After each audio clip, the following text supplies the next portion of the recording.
Assalamualaikum warahmatullahi wabarakatuh. Perkenalkan, nama saya Rere Agatha, absen 27. Di sini saya akan menjelaskan beberapa bagian. Yang pertama, bagian otak. Yang kedua, struktur sel saraf. Yang terakhir, urutan rangsang. Bagian-bagian otak terdiri atas otak besar atau cerebrum, otak kecil atau cerebellum, dan batang otak. Cerebrum merupakan bagian terbesar dari otak. Cerebrum terbagi menjadi dua bagian, yaitu otak kanan dan otak kiri. Otak besar memiliki 4 bagian, yaitu lobus frontal, lobus parietal, lobus temporal, dan lobus occipital. Yang pertama, lobus frontal adalah bagian otak besar yang terbesar dan terletak di bagian depan otak. Yang kedua, lobus occipital terletak di otak bagian belakang.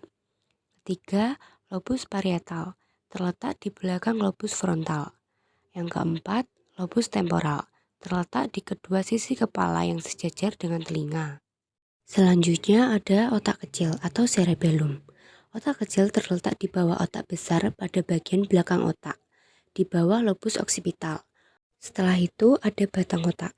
Batang otak adalah bagian yang berfungsi menghubungkan otak ke sumsum tulang belakang dan merupakan bagian dari sistem saraf pusat. Batang otak merupakan sebutan untuk kesatuan dari 3 struktur, yaitu otak tengah, pons, dan medula oblongata. Berikut adalah beberapa penjelasan dari struktur sel saraf atau neuron. Pertama, dendrit, yaitu penjuluran ke arah luar badan sel yang berperan sebagai penerima sinyal atau impuls. 2. Badan sel adalah bagian utama neuron yang memiliki inti sel. Yang ketiga, nukleus, atau biasa disebut dengan inti sel, adalah organel inti yang terbesar dalam sebuah sel. 4. Akson adalah bagian neuron yang berfungsi menghantarkan impuls dari akson ke sel neuron yang lain dan menuju saraf pusat yang nanti akan direspon menjadi suatu gerakan.